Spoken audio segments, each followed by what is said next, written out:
Hi, everyone. This is Jason Burack of Wall Street for Main Street.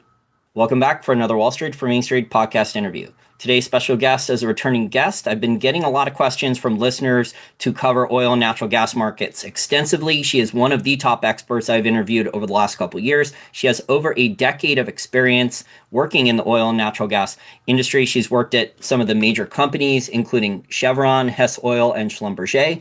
She's currently the strategic advisor at Octane. Right now, Christine Guerrero, thank you for joining me again. Yeah, and thank you for having me back on, Jason.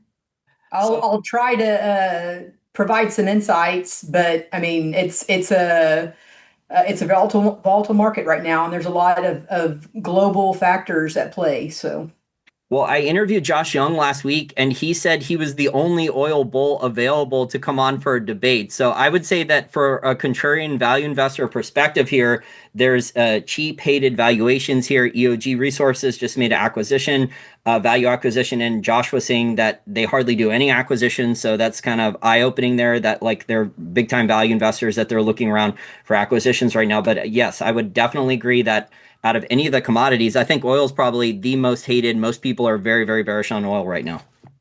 it's incredibly cheap. Considering how it's the most important commodity in the world outside of fresh, clean water, it is incredibly cheap. So, Christine, we're recording this interview on Wednesday, June 4th, 2025. West Texas Intermediate is a little above 60 at $62.77 a barrel. Brent crude's at just under $65 a barrel. I want to get your thoughts on policies from out of the Saudi Arabia, Saudi Aramco, and OPEC. In the past, do you think that the Saudis and OPEC, would they have done production cuts already? And why do you think they haven't done production cuts yet? So I think what's going on for the most part with OPEC has a lot to do with their internal power demand over the summer. So when you look at these OPEC nations, over the summer, their internal demand tends to ramp up by about 1 million barrels per day because they're actually having oil to power electricity generation. And so the easements that they've done to their production schedule is easily absorbed within their own borders. And so it's not necessarily adding to the global export trade, the global export market, or subtracting to it. It's really just meeting their own domestic needs. But for accounting purposes, the barrels are provided. And like I think that's a factor that some analysts have rightly been speaking to, but a lot of people don't realize. So over the summer, we should continue to see tightness in the market. The issue is going to be at the end of summer when we enter into shoulder season, when in these hot arid nations, when their power demand starts decreasing, then what's going to happen with this added supply? And so that'll be something that starts coming into play in like September timeframe. So whether or not we have an increase in global demand that would absorb those barrels, or if we've seen production cuts in non-OPEC nations that allows for those barrels to displace weakness elsewhere, that's yet to be seen, and that'll happen in the fall. So, Christine, you don't think that the Saudis and OPEC are doing President Trump a favor? Because when I watch business television, it seems almost every day now, at least once a day, there's someone from the Trump administration, and they just repeat basically the same stuff over and over, that oil prices are staying relatively low in a trading range, gasoline prices are coming down, and that will lower the inflation rate of the consumer price index. And they just repeat this verbatim all the time, pretty much every day now for the last couple of months. So you don't think then that the Saudis and OPEC are running the production at a higher level than they should, to as a favor kind of to President Trump, to help him with this narrative that inflation is coming down? I think it's probably more coincidental at this point in time, because again, like why should those nations, not increase their production to meet their own demand increase? So I know early on, I mean, it definitely, felt like this might have been a nod to Trump, and maybe a little bit of it was, but for the most part, I do feel like it's more coincidental. Okay, because we're starting to see, I would argue these are signs of a bottom with Saudi Aramco. We were talking before we started recording. I was telling you that what the Saudis just cut their dividend enormously, $10 billion dividend cut for Saudi Aramco, and then their floating corporate debt. We're starting to see these capital expenditure cuts from a lot of Permian Basin producers. I think you said on a percentage basis they're not that big, but the headline numbers, I mean, there's still a lot of jobs being lost if all these Permian Basin oil producers are cutting $100 million or more just in the last quarter, Q1 2025 earnings. They're pretty much across the board, Christine. They were $100 million or more CapEx cuts. That's a lot of jobs lost, right? Oh yeah, I mean Chevron just announced 800 people in the Permian Basin were getting laid off. So, Chevron, being one of the top producers. So I think some of those jobs are being absorbed by data centers. So, jobs are being digitized and replaced by AI. But yeah, I mean that head count, I mean that hurts. I mean that's going to hurt a lot of people. It's going to hurt, probably all those workers have families. So, and to try to get laid off in this environment, I mean, good luck finding a job because they're going to be far and few between. Are you saying that they'll probably go to construction for data centers for like the Stargate or some of these other facilities, or maybe if there's a pipeline approval, so they're not going to be working on oil rigs, they're going to go into something else, some other type of construction or manual labor job? I mean, most people, that work in the industry, they I don't know if their job switching is all that easy. I mean, if you've been a roughneck for 5 years, if you take a job at a pipeline, I mean, it's going to be an entry level position. You're not going to be probably getting the same pay. You're having to learn a new role. So, yeah, like I said, I think the job market is going to get tough. That's what I think is going to happen. We're going to start to see unemployment creep up. So when like Exxon Mobil completed the Pioneer Natural Resources acquisition and ConocoPhillips what completed the Marathon Oil acquisition, there was a lot of firings. I think ConocoPhillips fired thousands of people. Wasn't it 8,000? It was a large amount of people. Yeah, I mean, I don't remember off the top of my head, but that's normal because when you absorb another company, all of a sudden there's a huge portion of the workforce that becomes redundant. You don't need double the accountants. You don't need, double the IT staff. You don't need double a lot of these back office jobs. So, When these acquisitions occur, Christine, did these companies, these large companies publicly traded, did they start to cut capital expenditure too and slow production growth? I mean, their outlooks tend to be 3 to 5 years ahead. So the slowing from large companies always ends up being modest compared to smaller companies, and the most agile are the private companies. So private companies that don't have to give forward guidance to the market, they're going to be the most agile in terms of shifting their capital budgets. And we don't get a lot of insight into what private companies are doing. Almost every time you see someone post something on Twitter or it's in the news, they're always referencing publicly traded companies. And I think the big surprise from now until the end of the year is going to be that production changes show up to the downside within U.S. oil and gas, and a lot of that is going to be attributed to private companies, and the market is not pricing that in. Now, correct me if I'm wrong, over the last like 3 to 5 years, didn't a lot of these private companies or private equity ownership of some of these wells, weren't they packaging these things up and then selling them off to Diamondback or some of the other sizable independent publicly traded producers? Or did you say that there was more of these too? I mean, yeah, that's pretty much the business model for a lot of these private companies. I mean, they get capital, they go work up some acreage, and then they flip it over to a bigger company. But a lot of times with that same money, they'll go do it all over again. So when you look at oil and gas production in the United States, almost half of our production, maybe even more than half of our production nationwide, comes from privately held companies. And we don't have forward guidance from those companies. we see what they're doing in real time in terms of what they're the permitting and the rig counts and the frac spread counts. And the EIA, which all of us look to on a weekly basis and a monthly basis to let us know what's happening, in the world of production, in the United States. First of all, their weekly data is based off of monthly data that's 3 months old. So those projections, a lot of times they're inaccurate for 3 to 6 months because the monthly data often gets revised down or up, even 3 to 6 months after it's been published. So the EIA has a history of being wrong for at least 6 months, if not 12 months, spreads of time.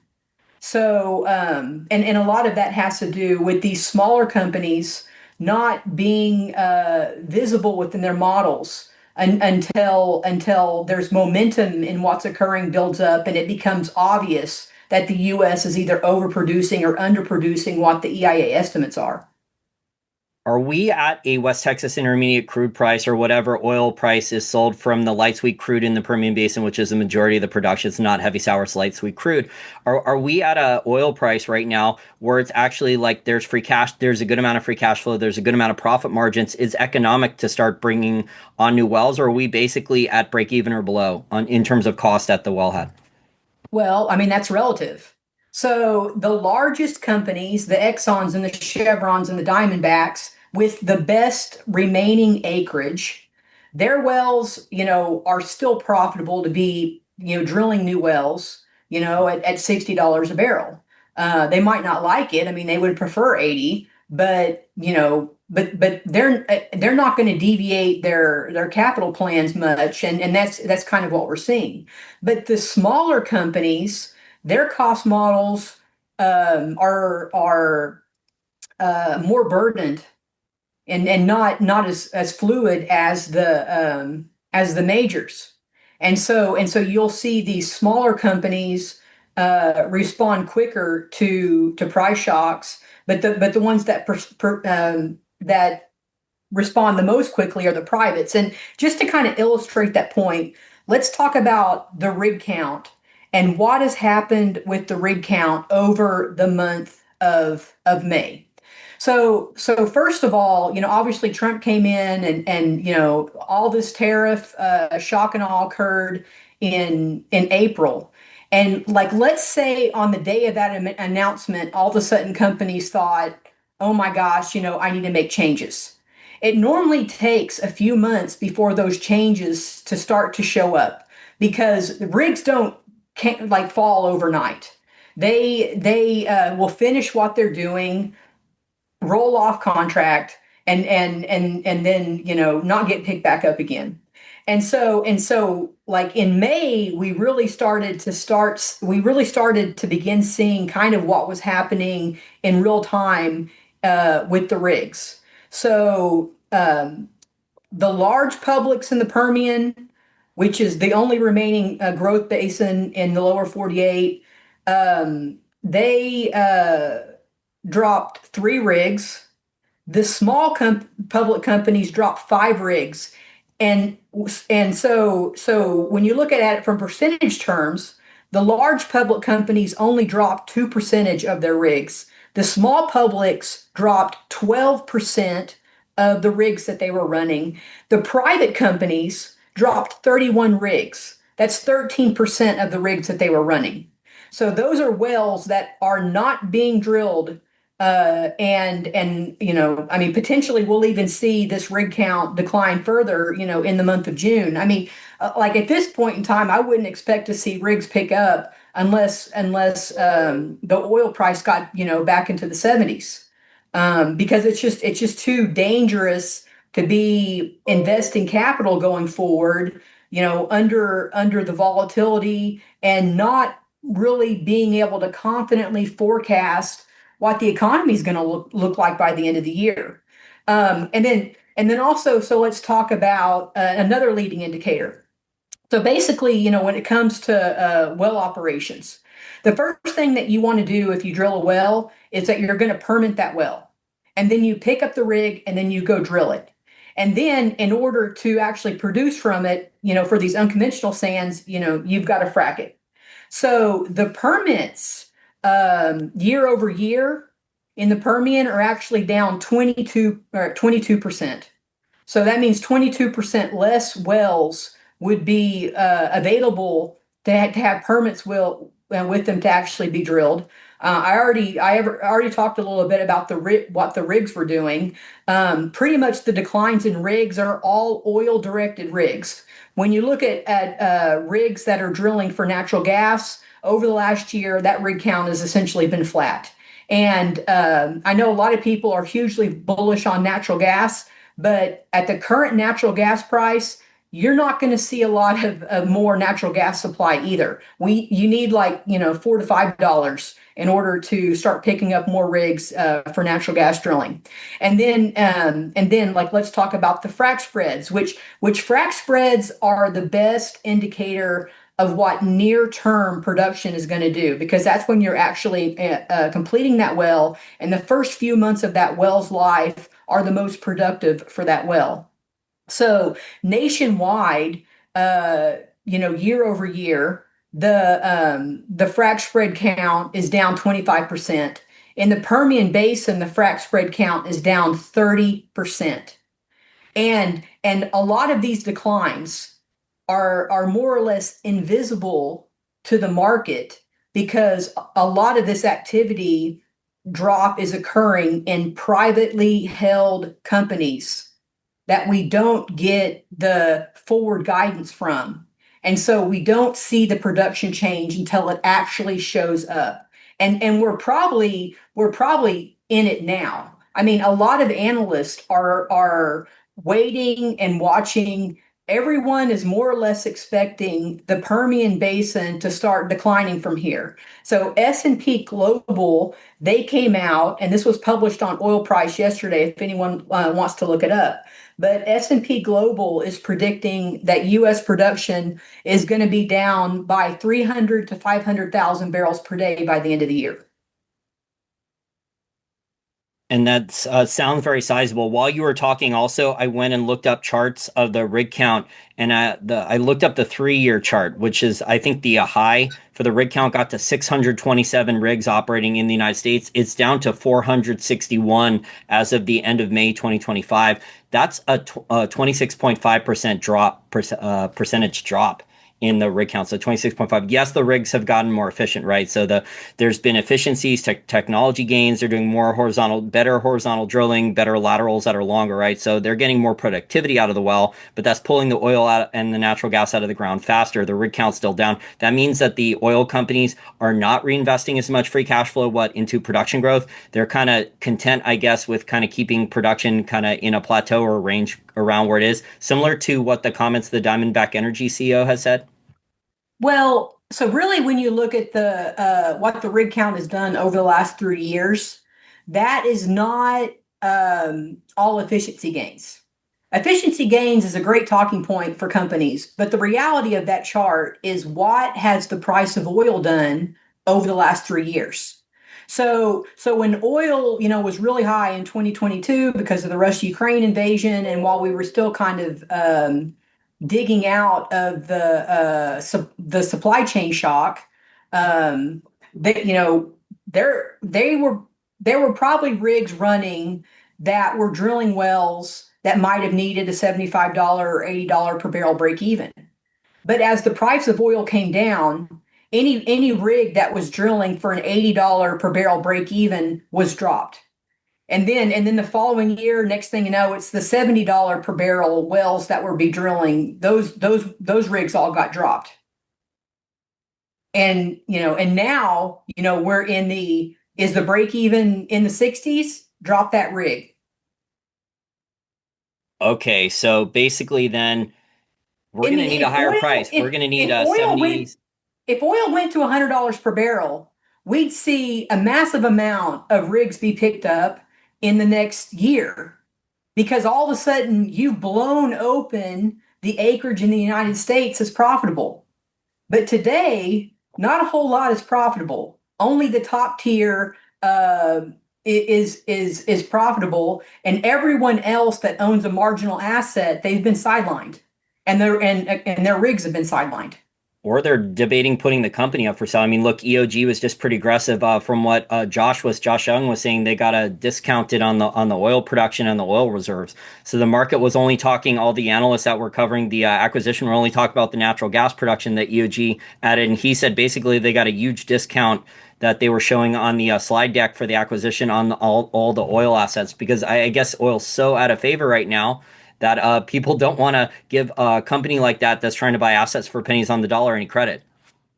Well, yeah, and not just that, but like companies that aren't able to organically grow, the way that they shore up their runway to keep their company, viable is they buy cheaper assets or buy cheaper companies. And in a price environment like this where everyone's scared and people are not able to meet their debt covenants, I mean, all of a sudden now you have very motivated sellers, and the powerful companies with the best balance sheets, they can basically go, pick the carcasses, you know, very cheaply.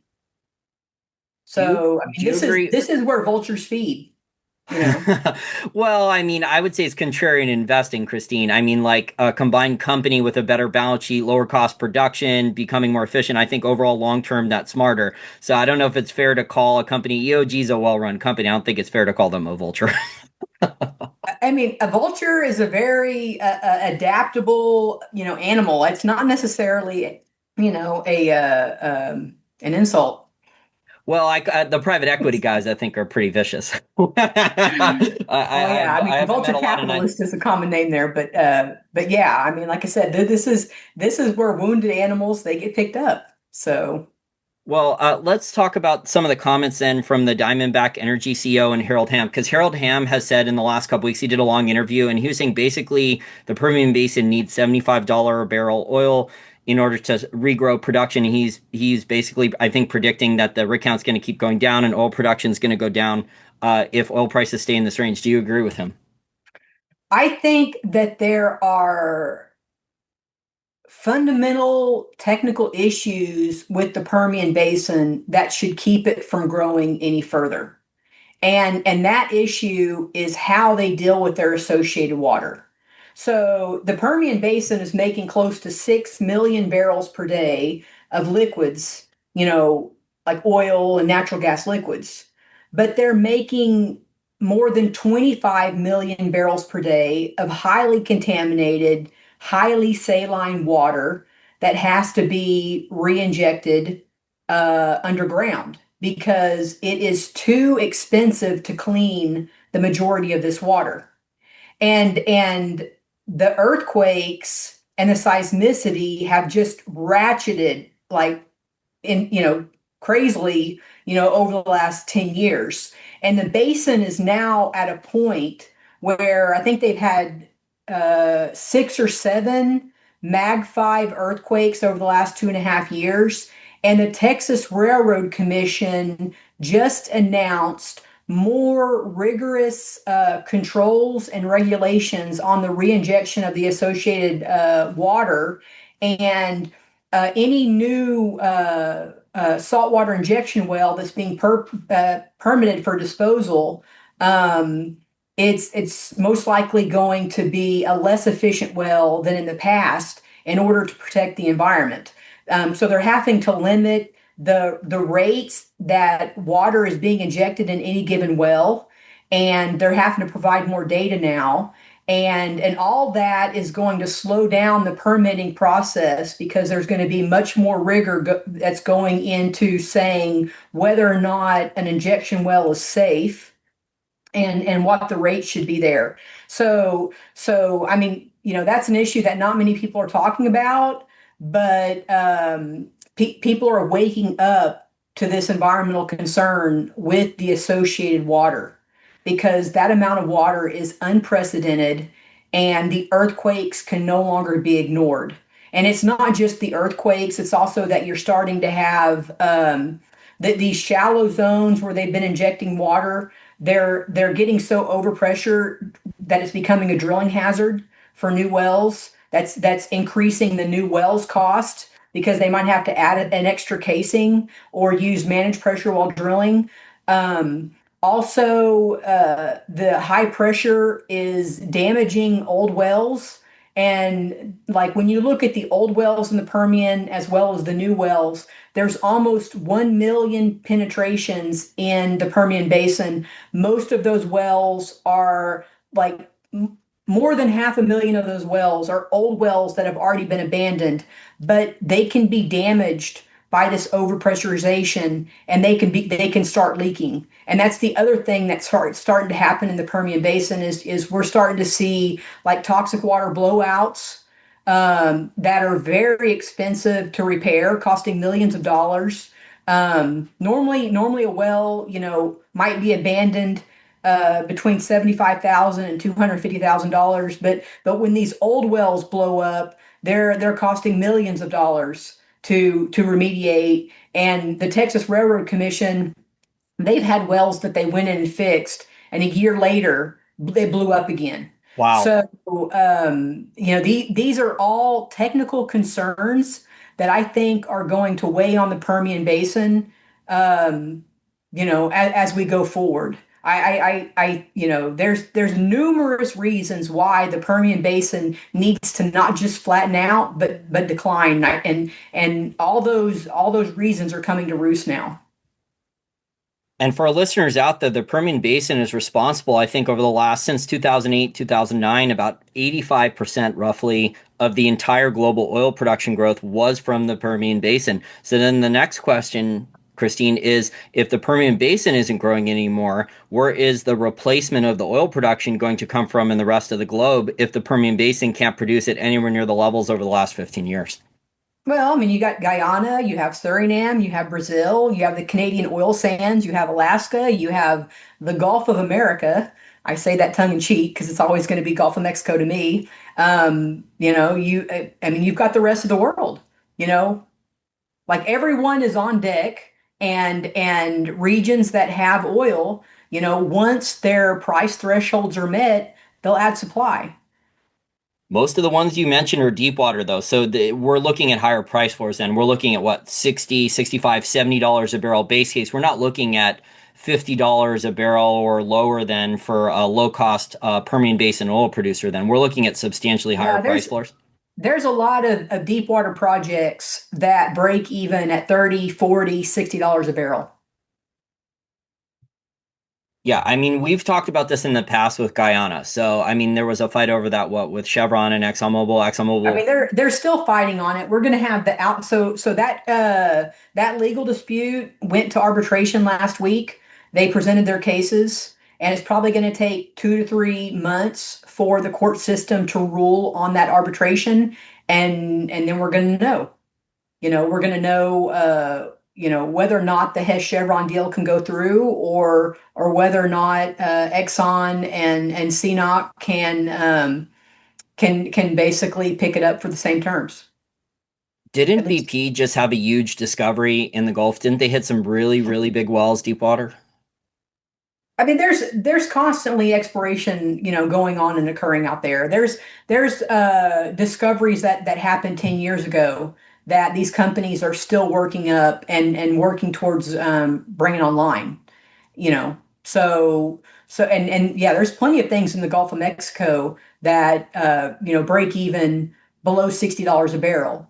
Like if you've already got a deep water facility and you're doing infrastructure led subsea tiebacks of discoveries, you might be able to reach out like 15 miles from an existing FPSO or an existing platform and find another discovery and then tie it back to that existing facility. Like when that occurs, your break even on those fields might be less than $40 per barrel, and usually those fields are online within a year. Oh, that's very cool. So it sounds like all the production growth is a lot of it's gonna be either from Canada or deepwater. I think Canada just brought on a huge pipeline, right? So the pipeline, the landlocked oil that was selling at a discount in Alberta, that's going what to British Columbia now. So now it's not going to sell at as big a discount. I mean, It's huge for them, but it's still not the majority of their oil. The majority of their oil is still supplied directly to the United States. So, That's despite like all the what the Keystone Pipeline drama, all that stuff that was part of it was being blocked. That was the northernmost part of the pipeline that was being I blocked because mean, didn't a lot of it get built? the US is the largest consumer in the world. Most of our refineries are tooled for heavy oil, and we get the majority of that heavy oil from Canada because they're the closest to us, and it's cheapest because it's closest. Well, it's cheaper, right, to bring it on a pipeline than to bring it to the west coast of Canada, what, British Columbia, onto an oil tanker and then bring it down to the Gulf that way, to the Gulf refineries that way. Well, that stuff that's going on ships is most likely going to China, or it might be dropping down into California. I didn't know California wants anymore. I mean, Gavin Newsom's trying to shut down all their oil refineries, and their gasoline prices are going, and diesel prices are going Well, I bonkers. think he's begging some of those refiners to stay on now because a lot of their drivers do need oil. You know, there's no there like think about all of the heavy vehicles that transport goods within California. I mean, the diesel consumption alone says you better have some refineries.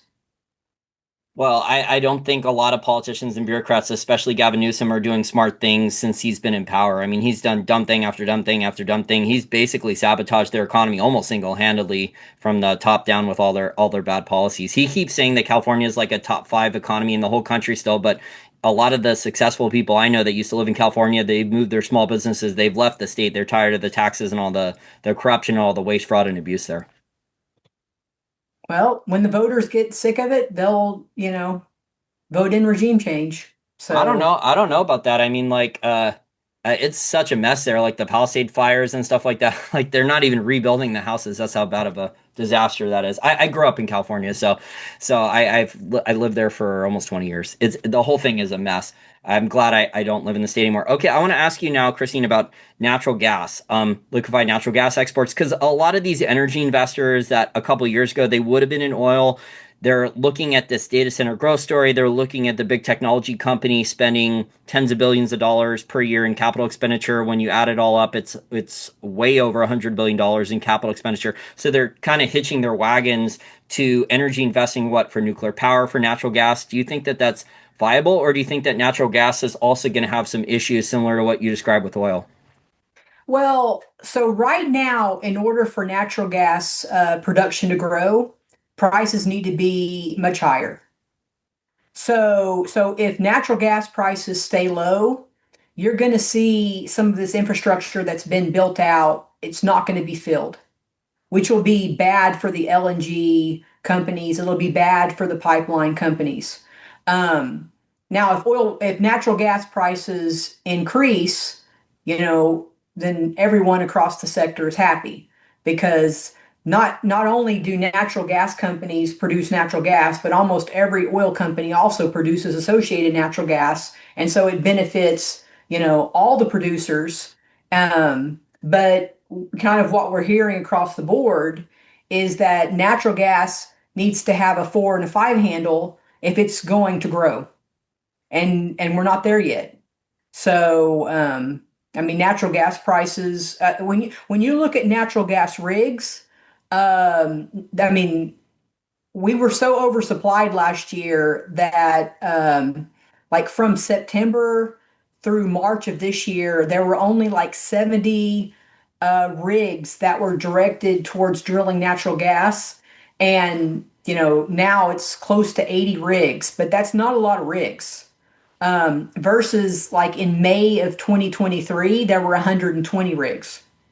Is there So, enough pipeline capacity to get that natural gas from the Permian Basin, either as a direct production or the byproduct associated, like you said? Is there enough pipeline capacity right now to move that down to the liquefied natural gas export facilities, or do you think that there needs to be more pipeline capacity? oh yeah, there's been expansions. There's been the Matterhorn brought on last year.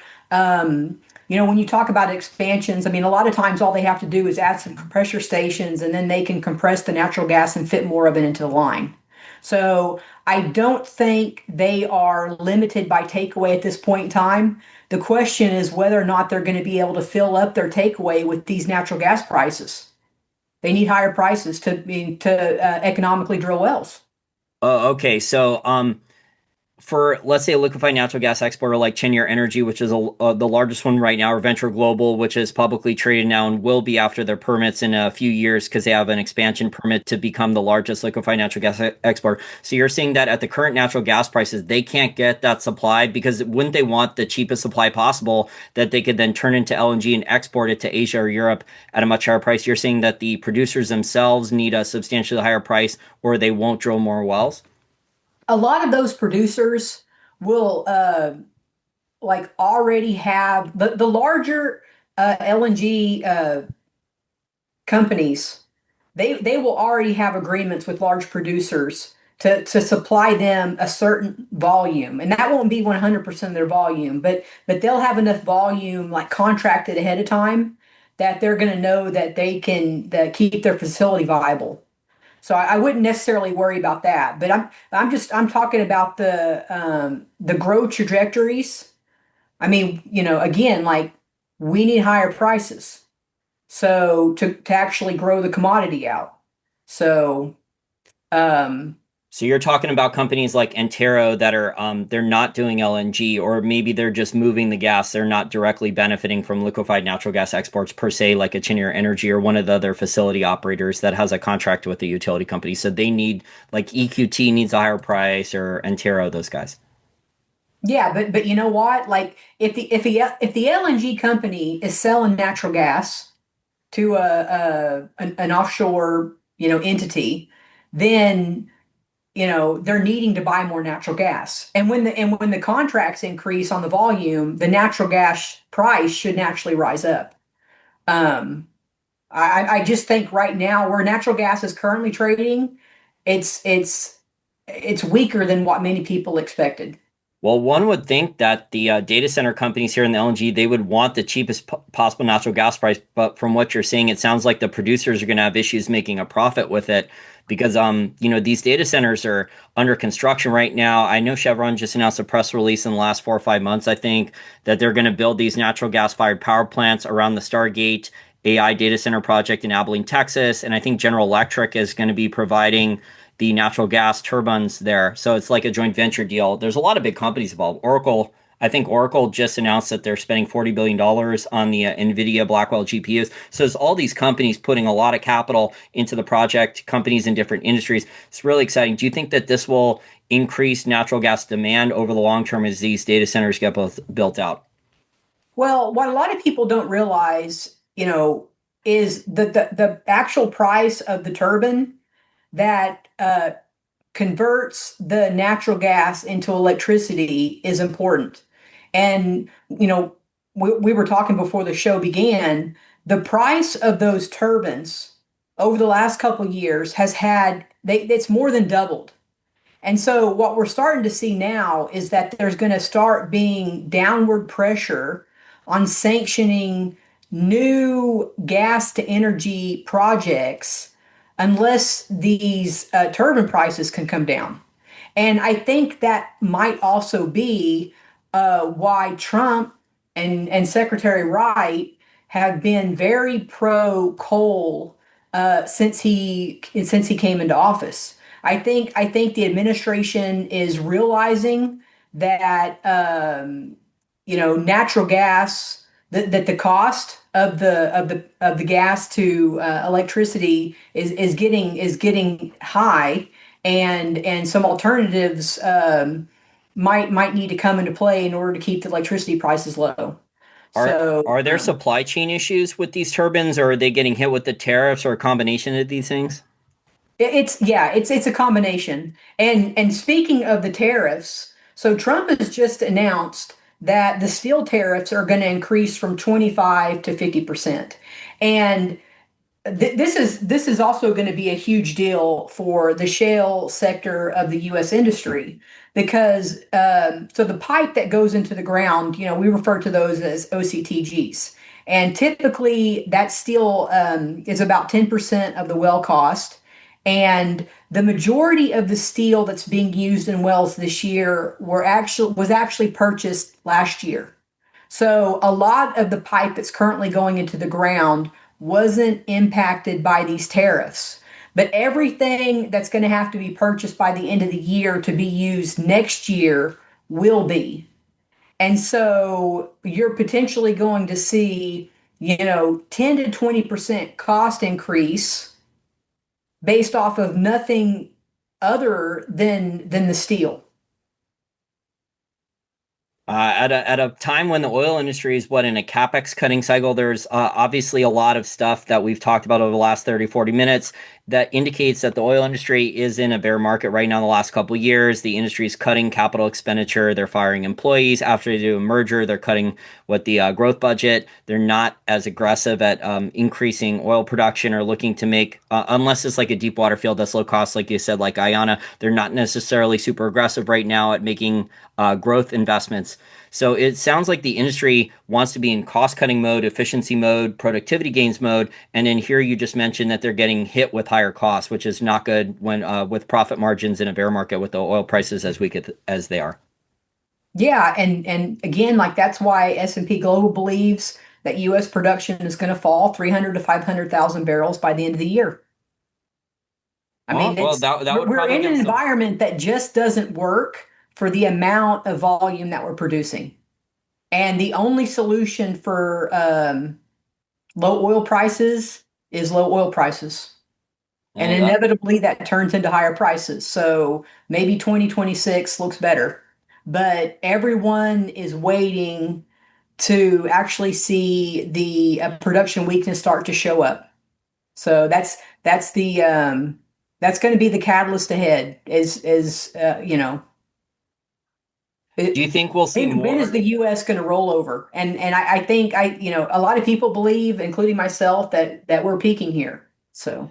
Do you think then, in between the rally in the oil prices, are we going to see more acquisitions similar to what EOG is doing, where maybe a smaller company says our cost of capital is too high, we're in violation of our debt covenant, we can't raise capital, or they won't give us good terms, and they're just going to sell the assets at a deep discount to a larger company that has a better balance sheet? Are we going to see more of that then?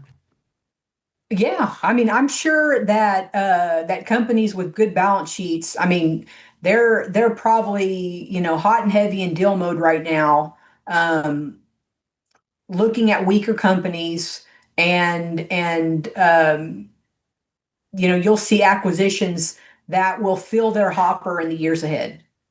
Yeah, I actually wanted to ask you about the BP rumors because it's been reported by reporters on Reuters, oilprice.com, at least like half a dozen. I spoke to oil hedge fund managers and other people in the industry, and they're hearing the same rumors that it's actually legit that Royal Dutch Shell, Chevron, and ExxonMobil are actually looking at BP right now as an acquisition target. I didn't think I would see that based on like all the politicians and bureaucrats and all the regulatory approvals dealing with the UK government and their pension funds to try to buy BP. But you know what? Like everything looks attractive once it gets cheap enough. I think BP also has good assets. I mean, my day job was covering oil companies. I mean, BP has had good assets in the past. They've just been very inefficient at running their good assets. They didn't produce like the low profit margins and the costs, the profit margins, the free cash flow that the industry expected. I think like if Chevron or ExxonMobil or even Royal Dutch Shell were running those assets, I think the assets would be more efficient. Well, BP's biggest issue is that their reserves runway is shorter than their peers. So they more aggressively switched to an alternative energy strategy, and they were investing much more heavily, in wind, projects and whatnot, and that hurt them because they weren't investing in organic growth, and so their reserves runway, got to an uncomfortable position for the investment community, and that's why the company is so cheap. Yeah, I remember when I was in college that they rebranded, this was the early 2000s, as Beyond Petroleum. And so they were advertising all their investments in what, wind, solar, biofuels. I think they lost billions of dollars per year. Their return on investment was either zero or negative on a lot of these investments over the last 15, 20 years. They lost a lot of money on these things, Christine. I know Yeah, I mean, ExxonMobil. it was a strategic failure. I mean, strategy is important. They failed.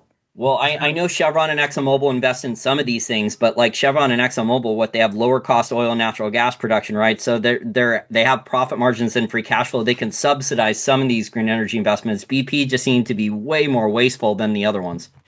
yeah, they too much of their capital budget was directed toward it. So the issue was the percentages. Yeah, I personally would like to see BP bought and the assets run better. I'm just not sure if the UK government and the pension funds, because the pension funds are large shareholders of BP and they own a lot of their debt too. So not only did they own the shares for the dividend, they also own a lot of BP's debt. I don't know if they're going to approve of it. It's going to be a mess over there for any company like a Chevron or an ExxonMobil or a Royal Dutch Shell to try to buy all this and negotiate with all the entities in the UK.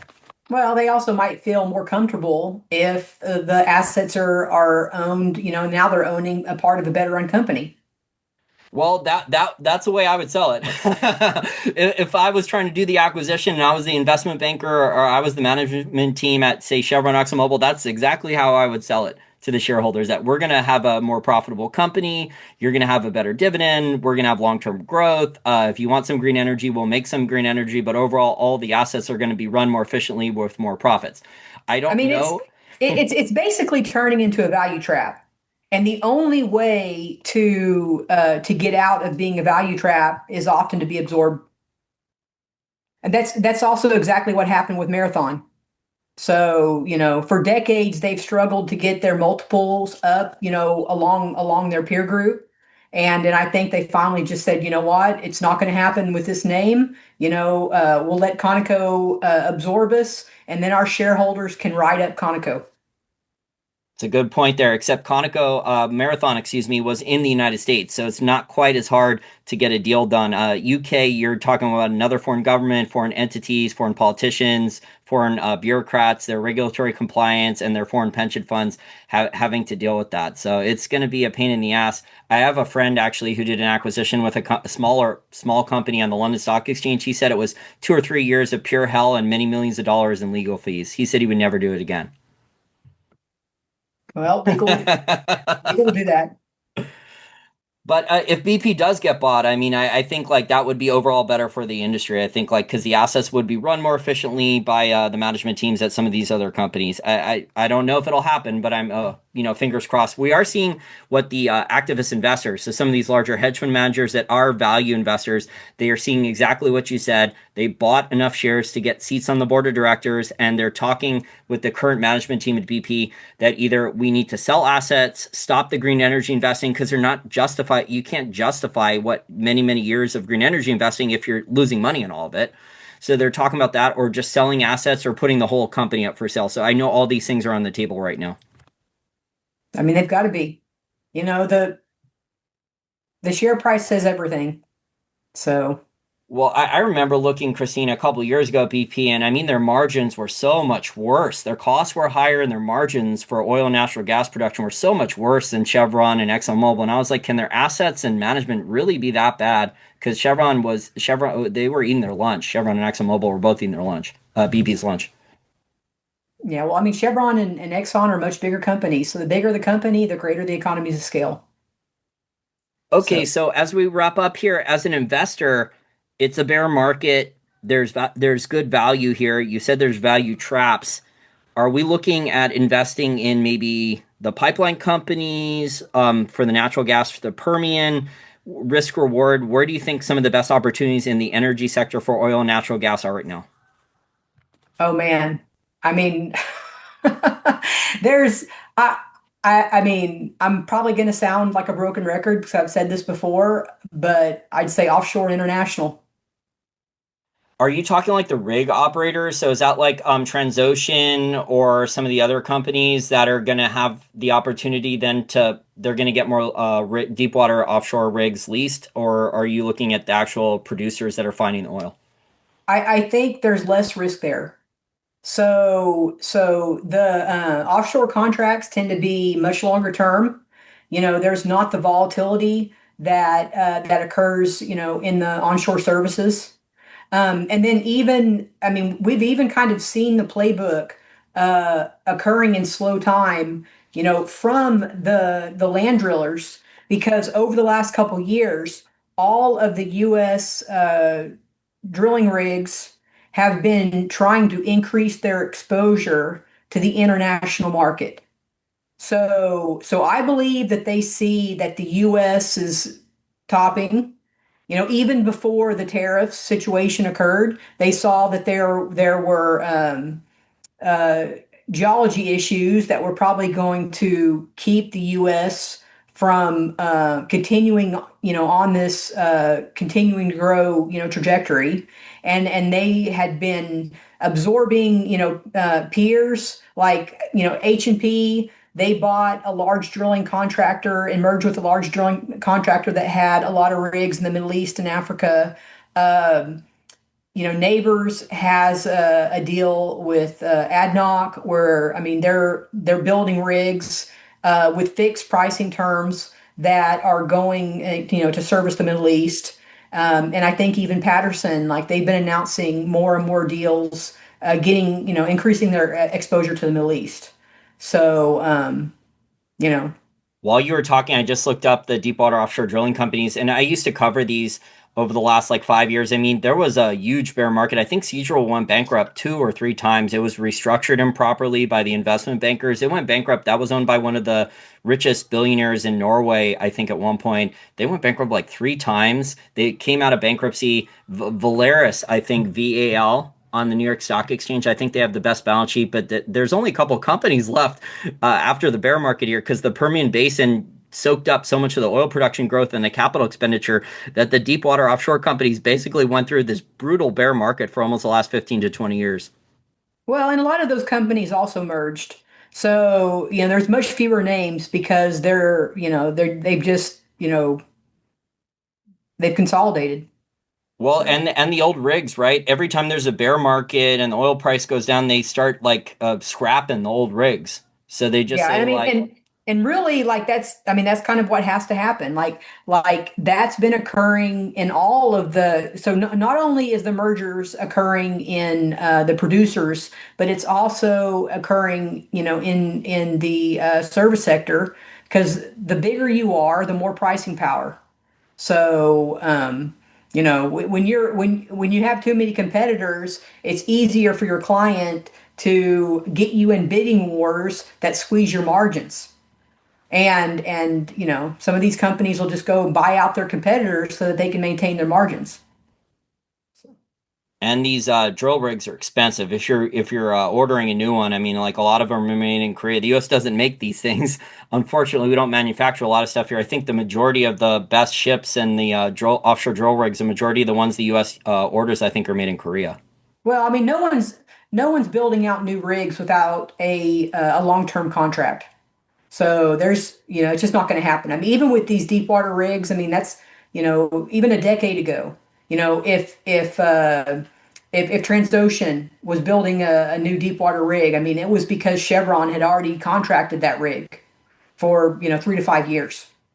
And basically they were asking for a high spec rig that they needed in order to go after some of these high pressure, high temperature fields that are now coming online. So, And I'm wondering if there's going to be tariffs on these things or they're going to get an exemption because they're not made here. And so if the Korean companies like Samsung or some of the other shipbuilders or rig builders in Korea are using Korean steel or Japanese steel over there to build the rigs, I'm wondering how these things are going to get taxed based on the current Trump tariffs and all that stuff that we have right now. well, I mean, I'm sure a lot of these rigs will just stay under an international arm of the organization. So, I mean, I think even Neighbors, I think it's based out of, Bermuda. So it's not a US based company. I mean, the headquarters maybe, but yeah, I mean, especially a floating asset, you know, um, and it's doing service work. Yeah. But I mean, it's not even worth talking about because like I said, right now, the only people building rigs are, Middle East. So And there's only a couple publicly traded deepwater offshore companies. I mean, there used to be a lot more, like Diamond Offshore. I think they got bought by another company. Seadrill's gone bankrupt multiple times. Transocean is a sub $5 penny stock with a lot of debt on the balance sheet. I don't know what they're going to do for a reverse stock split or something. I mean, the company still has a lot of good assets. And then Valaris seems to be the one with the best balance sheet right now. I have hedge fund manager friends that invest in oil that like Valaris. yeah, well, it's really hard to own. It's really hard to own the service sector when oil's below $80 a barrel. So that's the biggest problem right now with oilfield services. It's just and even producers. I mean, this oil price, no one even cares. No one cares about oil and gas. Sentiment is out the door. The only people playing around are swing traders looking to do technical trades. Um, you know, Well, they were shorting oil. We had like only 6 weeks ago, we had the largest amount of bearishness on oil futures contracts, right? Wasn't it like a record amount of shorts for oil futures contracts? well, yeah, and the question kind of now is whether or not some of these shorts might get caught in a short squeeze. So this past week, I mean, I've really been watching to see whether or not oil could get above $65 per barrel WTI, because I felt like if it got there, it'd probably go to 70 in a short squeeze. But it pulled back again today.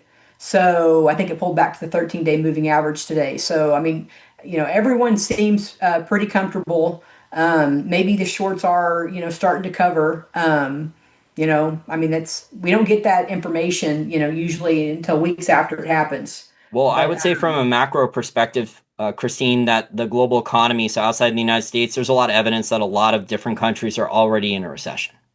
yeah, definitely. I mean, like I said, the U.S. is slowing down as well. So the OECD, I mean, this last week they just revised down their expectation for the growth for the global economy. So they cut. So I think they originally felt that the global GDP was going to rise by 3.2% for 2025, and they revised it down to 2.9.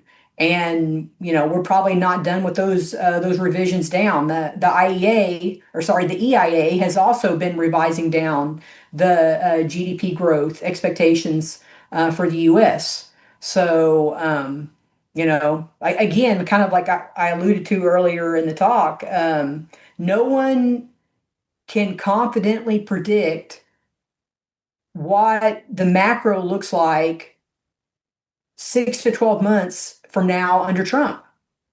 Well, because the policies can change every couple hours. Yeah, exactly. And the thing is with, in that type of environment, companies sit on their hands. You can't deploy capital and when you don't know what the conditions are.